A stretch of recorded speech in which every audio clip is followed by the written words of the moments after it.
Hello everyone and welcome to part 2 of the Artificer guide. So we left off last time on the Alchemist and we should probably go on for this. At third level, when you get this class, you get Healing Word and Ray of Sickness. We can read each spell consecutively, but I think you can do that yourself, so I'll just read whatever is written in here. Beginning at third level, whenever experimental elixir. Beginning at third level, whenever you finish a long rest, you can magically produce an experimental elixir in an empty flask you touch.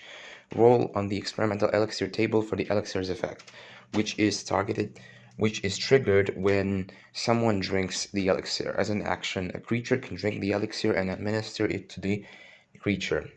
Incapacitated creature. You can create additional experimental elixirs by expending a spell slot of first level or higher. For each one, when you do so, you use your action to create the elixir in an empty flask. You touch, and you choose the elixir's effect from the experimental elixir table.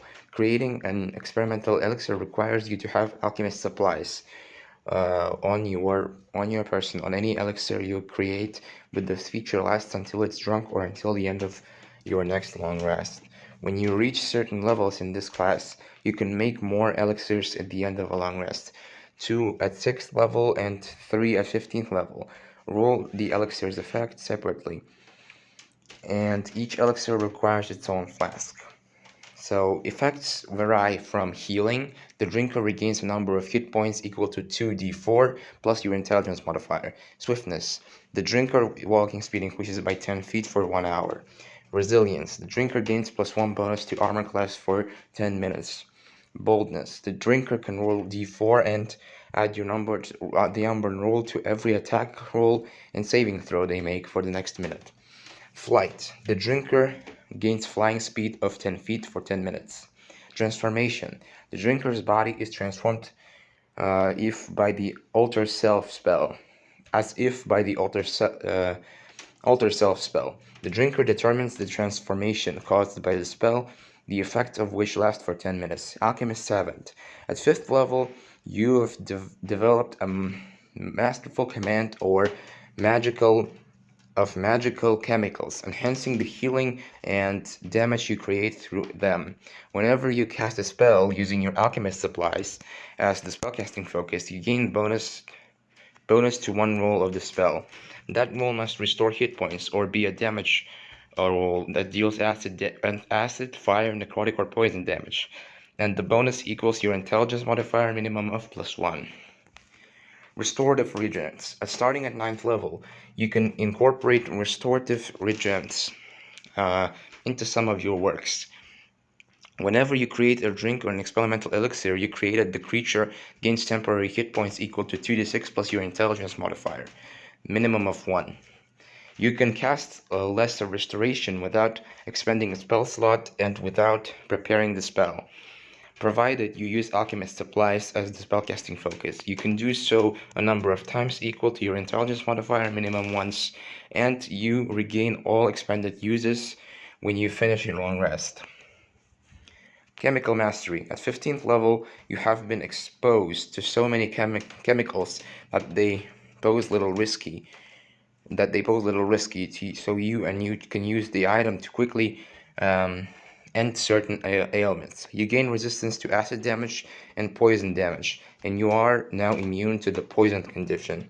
You can cast Greater Restoration and heal without expending a spell slot, without preparing the spells, and provided that you use the alchemist supplies as the spellcasting focus. Once you cast either spell with this feature, you can't cast that spell with it again until you finish a long rest. So that was the alchemist. Let's go with the armor next, or the next whatever is after that. After the alchemist here is the armor. Yes, this is actually the subclass that I'll use for my character Alistar. And let's read this. As an artificer who specializes as an armor, modifies the armor and function almost like a second skin. The armor is enhanced to hone the artificer's magic, unleash potent attacks, and generate a formidable defense. The Artificer bonds with his armor, becoming one with it even as they experiment with it and refine its magical capabilities. Tools and trade. When you adopt this specialization at 3rd level, you gain proficiency with heavy armor. You also gain proficiency with smith tools. If you already have the tool proficiency, you gain proficiency with another type of artisan's tools of your choice, armor or spells. So at 3rd level you gain Magic Missile and Thunder Wave. At 5th level is Mirror Image and Shatter. At 9th it's Hypnotic Pattern, Lightning Bolt. At 13th it's Fire Shield, Greater Invisibility. At 17th it's Pass Wall, Wall of Force. Arcane Armor. Beginning at 3rd level, your metallurgical pursuits have led you to make armor to making armor a conduct of your magic. As an action, you can turn a suit of armor you are wearing to arcane armor, provided you have smith's tools in hand. You gain the following benefits when wearing this armor.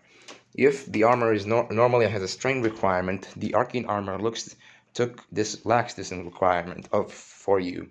You can use this arcane armor as a spellcasting focus for your spells. The armor attaches to you and can't be removed against your will. It also expands to cover your entire body. Although you can retract or deploy the helmet as a bonus action. The armor replaces any missing limbs, functioning identically to body part it is replacing. You can doff as don the. You can doff. I don't know what the word doff means, to be honest, or don this one either as an action. The armor continues to be arcane armor as long as you don another suit or until you don another suit of armor or die. Armor model. Beginning at 3rd level, you can customize your arcane armor. When you do so, choose one of the following models: Guardian or Infiltrator. The model you choose gives you special benefits while you wear it. Each model includes a special weapon. When you attack with that weapon, you can add your intelligence modifier instead of strength or dexterity to the attack and damage rolls. You can change the armor's model whenever you finish a short or long rest, provided you have smith's tools in hand. Guardian. You design your armor to be the front line of conflict. Has the following features: Thunder Gauntlets. Each of armor's gauntlets count as a simple melee weapon, while you aren't holding anything in it, and it deals 1d8 thunder damage on a hit. A creature hit by the gauntlet has disadvantage on attack rolls against targets other than you until the start of your next turn, as the armor magically emits a distracting pulse when the creature attacks someone else. Defensive Field. As a bonus action, you can gain temporary hit points equal to your level in this subclass, replacing any temporary hit points you already have. You lose the temporary hit points if you doff the armor. I guess it means you just take it off, or don means you take it on. I'll put it on, I guess. You can use this bonus action a number of times equal to your proficiency bonus, and you regain all uses when finishing a long rest. Infiltrator. You can customize your armor for subtle undertakings. It has the following features: Lightning Launcher. A germ-like nude appears on one of your armored fists or on the chest, your choice. It counts as a simple ranged weapon with a normal range of 90 feet and a long range of 300 feet, and it deals 1d6 lightning damage on a hit. Once on each of your turns, when you hit a creature with it, you can deal an extra 1d6 lightning damage to that target. Powered Steps. Your walking speed increases by 5 feet. Dumpling Field. You have advantage on dexterity, stealth checks. If the armor normally imposes disadvantage on such checks, the advantage and disadvantage cancel each other. It becomes normal. Extra Attack. Starting at 5th level, you can attack twice rather than once whenever you take the attack action on your turn. Armor Modifications. At 9th level, you learn how to use your Artificer infusions to modify your armor, arcane armor.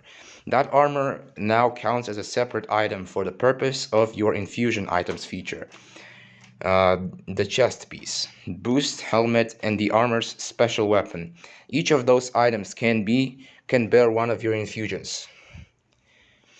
And the infusions transfer over if you change your armor's model with the armor model feature. In addition, the maximum number of items you can infuse once increases by 2, but those extra items must be part of your arcane armor. Perfected armor. At 15th level, your Arcana armor gains additional benefits based on its model as shown below. Guardian. When a huge or small creature, smaller creature you can see ends its turn within 30 feet of you, you can use your reaction to magically force a creature to make a strength saving throw against your spell.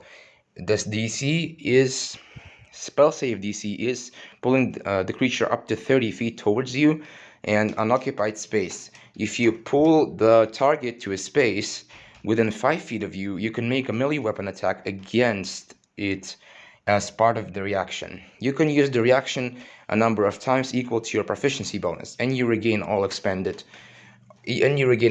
when you finish a long rest as usual.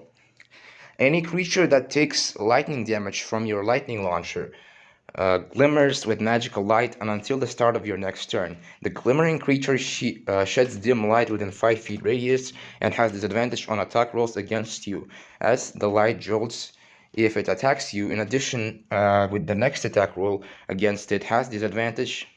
If that attack hits the target, it takes in one extra 1d6 lightning damage. So that was the Armorer and the Alchemist. I guess this is 2 subclasses is fine for today. See you in the next video, guys. I will show you my Artificer character like fully when we will finish with the guide itself, okay? See ya.